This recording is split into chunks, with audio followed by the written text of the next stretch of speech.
In this video, we will find out Heavy Rain developed by Quantic Dream and first launched in February 2010 on the PlayStation 3. Heavy Rain with novel gameplay, making players just perform sequences of action and watch the game like you're watching a crime drama. Ethan Mars is a talented architect who lives a dream life with his wife and two children, Jason and Sean. The day after Jason's 10th birthday, Ethan and his family were shopping when they accidentally lost Jason. He frantically finds the child in the crowd and ends up being hit by a car. Jason died in the crash, and Ethan fell into a coma for 6 months. The second character is former police officer Scott Shelby, who is now a private investigator investigating the families of relatives who were victims of the Origami Killer. The third character is Madison Page, a journalist with difficulty sleeping and also learning information about origami murder. The last character is FBI agent Norman Jaden, is also working with Lieutenant Blake to investigate the killer Origami. And according to the initial details in the game, he is the most informed due to the support of ARI-A technology that supports the search, collection, and construction of information from the scene by virtual reality. But Norman has a smart drug addiction. In particular, every time he has an addiction, his eyes become blurred, his hands are lost, and hemorrhaging his brain. The story begins 2 years after Jason's death. Ethan moved into a small house in the suburbs to live in, which proved after waking up from a coma, Ethan and his wife are divorced and share the obligation to raise Sean. While Sean, from a playful, happy boy, now he's broken and cold with everything around him. Ethan always blamed himself for Jason's death. The psychological shock was so great that he often lost consciousness and did not know where he was and what he was doing.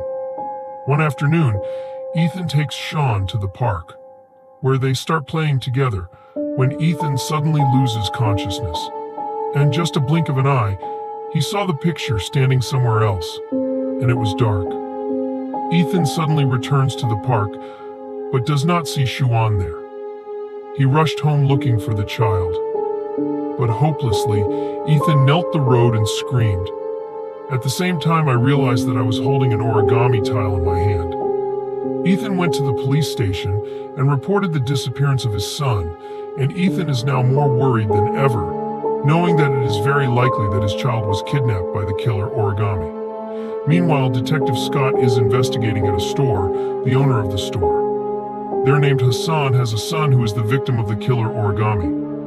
Hassan gives Scott a box, inside of which are origami folds, and say this is exactly what the killer sent to his family after his son was kidnapped. The next morning, Ethan opens a letter he received before Sean went missing. Inside, there is a piece of paper and a ticket to the station. Ethan tracked the lead of the ticket, and when he opened the closet, the inside was the same box as what Hassan gave Scott. Unable to return home due to surveillance by the press and police, Ethan decides to rent a room at the Crossroad Hotel to learn about the mystery box. Ethan opens the box. Inside the box there are 5 origami folds, according to the animals, and each one is numbered a gun, a phone, and a when attaching the chip to the phone. Ethan panicked when he heard his child's cry for help, and without a doubt, your son was kidnapped by the killer Origami, and to save his son, Ethan must overcome 5 challenges corresponding to each tile. And after completing a challenge, you'll be pictured with your child. At the same time, fill the characters that are believed to be the location where Shauna's child is being held. The first challenge is the bear-shaped challenge, which requires Ethan to use the available parking card in the tile, take the car, and run to the point where the vehicle's GPS is pre-med intended. Upon arriving at the freeway, the killer asks him to run in the opposite direction on Highway 8 implants in 5 minutes. After undergoing his first ordeal, Ethan was seriously injured and returned to the Hotel Madison, who had trouble sleeping at the same time, rented a room there. The two meet. Madison helps Ethan bandage the wound, inquires, and also suspects that Ethan is the Origami Killer, because when she searched his pocket, she found a paper tile. At the police station, Norman and Blake have identified several suspects in the killer's area of operation, including Nathaniel Williams, a sex offender, Miroslav Korda, a former criminal now on probation. Both resisted and were arrested, but none of them were Origami Killers. Scott, after the investigation into the victims' families, possessing a large amount of information and evidence, including Hassan's box, the phone her husband Susan left behind after her disappearance, the mysterious autumn leaf was sent to Lauren's husband to get the mysterious letter. Had to make a deal with Lauren that he would make her a partner in your investigation. The two went to the home of Gordy Kramer, a warm boy whom Scott believed was most likely an Origami Killer. Upon arrival, Scott questioned Gordy, who joked with Scott that he was the Origami Killer and called his bodyguard to escort him away. Scott beat those guards and left. Scott then went to see Charles Kramer, Gordy's father, who actively bribed him with money.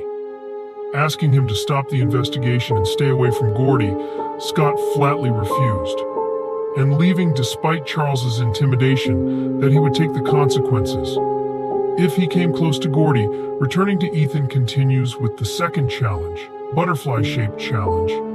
You have to crawl through a pipe full of glass and wool through high-voltage capacitors. Upon completing the challenge and returning to the hotel, Ethan had a severe fever, but Madison was there and cared for him. Upon waking up, Ethan asks Madison to leave to continue with the third challenge. At the police station, when Norman and Blake are struggling to investigate, a glimmer of hope lights up. Ethan's ex-wife went to the police station and told them that Ethan once got home very late, talking about drowning in the rain. At the same time, after interrogating Ethan's psychiatrist, Norman added that Ethan always felt guilty after his son's death, obsessed with hallucinations about corpses and once dropping an origami tile at the clinic.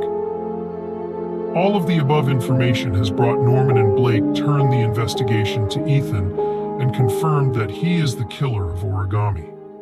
Ethan continues with a third lizard-shaped ordeal, with the killer asking him to go to an abandoned apartment on Marble Street.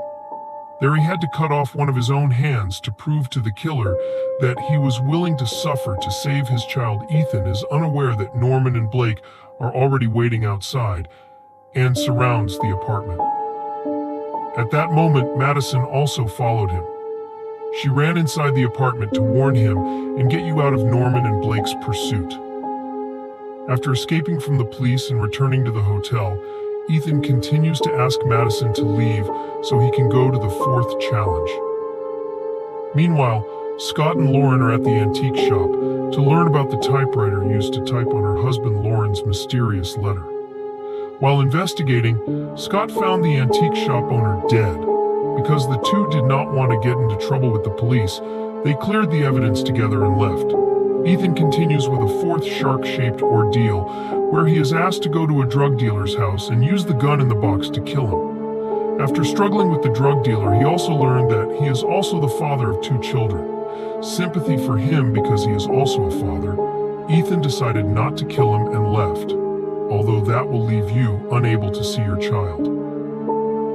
Madison, after leaving the hotel, searches for clues about the apartment on Marble Street. Where Ethan performed the hand-cutting challenge, Madison arrives at the home of Adrian Baker, a retired doctor who is believed to be the owner of the apartment on Marble Street.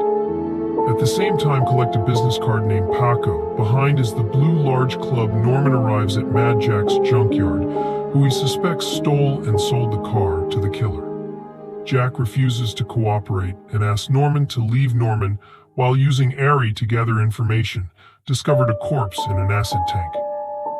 At the same time, Jack turns around and the two fight. Jack is defeated, and he claims that after robbing and repaints the car, he gave it to a man named Paco at Blue Largon. Back at Scott's apartment, Lauren reveals to him that she stole the antique shop owner's notebook before leaving. Inside the book is a list of people who bought and repaired typewriters at the store. Lauren came up with the idea that to find the killer, she would compare the names on the list of people who use typewriter services Comparison with Origami Club followers lists Scott. And Lauren did this together, and they finally found the name on both lists. It was John Shepard, a boy who had been dead for more than 30 years, Lauren and Scott to John's grave. And knowing that John, unfortunately, drowned in the witness and helplessness of his twin brother, Lauren suspects the Origami Killer is the other twin. While on their way out of the cemetery, Scott and Lauren caught Charles Kramer placing flowers on John Shepard's grave. Madison, after clues are found at Baker's house, goes to the Blue Largon Club to find Paco. After reaching Paco, she managed to control him. Paco said he never went to the Marble Street apartment, but given the keys to another tenant, John Shepard. 30 minutes later, Norman also went to Blue Largon to find Paco, but when he entered the room, he found Paco dead. The culprit is still there, and he is knocked down by him. After waking up, Norman examines the scene and discovers Madison was there, and the most likely culprit is the Origami Killer due to the orchid scent he left. Madison returns to the hotel, sees Ethan, and the two have had an intimate conversation. Ethan later discovers Madison is a journalist, and she is also hunting for information about origami murder.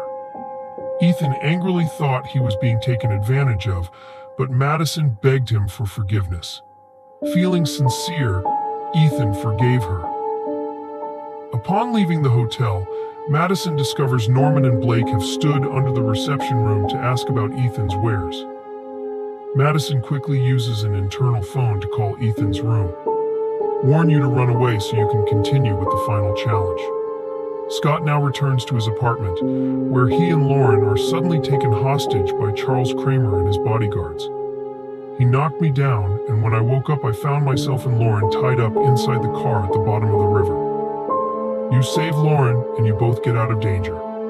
Scott then runs alone to the Kramer mansion, killing all the bodyguards and Charles.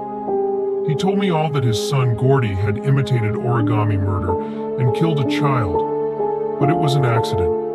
Scott also knew that Charles was the owner of the building where John Shepard died. That's why he always sends flowers on John's grave and reveals that John's mother's name is Anna Shepard. Madison was in the hospital looking for Anna, who now has Alzheimer's. After a while of talking, Anna tells Madison the name of her other twin brother. Although we can't hear who it is for Madison, it's come to light. Ethan is now facing his final challenge, the mouse-shaped challenge. He was asked to take a vial of poison that would cause him to die in 60 minutes, enough time for him to go to his son and say goodbye. After taking all the vials, he received the last character of where his child was imprisoned. At the sheriff's office, Norman has pieced together the final pieces of information on the case. You learn that Origami Killer used to be a cop. Compared to the killer's operating area, there's only one policeman, and he owns a warehouse near the harbor. Norman quickly arrives at the suspect area but is seen and tracked down by Blake. After the flashback on the Shepard brothers, we learn that the other brother is Scotty. At the same time, I saw Scott sitting at home and burning all the evidence.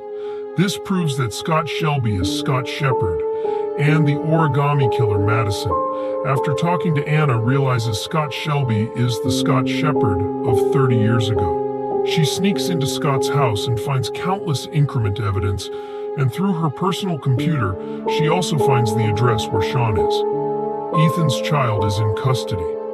She is discovered by Scott and locked up at the apartment. Scott intends to blow up his apartment to erase all evidence, but Madison quickly escapes the explosion. She headed straight for the warehouse, where Ethan, Norman, and Blake were also heading. Ethan, when he reached the warehouse to find me, met Scott. Scott told me that he spent a lot of time just finding a father who could sacrifice himself to save his son. Ethan asks him to release the child. As soon as Ethan turns his back, Scott intends to shoot him. But at that moment, Norman jumps out and pursues Scott. Ethan saves his son and tries to say his last words before the poison in him takes his life. Strangely enough, it's been an hour, but you're not dead. Norman wrestles with Scott, ends up falling into a grinder, and dies right there. Blake and the task force have surrounded the warehouse, with the directive that just seeing Ethan is going to get rid of you. Madison, who was not afraid of danger, stormed the warehouse to warn Ethan, and together they walked out safely. After it's all over, Ethan, Madison, and Sean move house, and the three start a new life. Norman was promoted and invited to participate in a television talk show for finding the killer Origami. In the last image of the game, we see Lauren standing in front of Scott's grave, cursing him for killing her child and use of her. And that's a summary of Heavy Rain's entire storyline. If you find yourself summarizing, the plot is not the same as what you played. You've simply chosen not to be like me. And if you feel good, leave a like, share, and follow.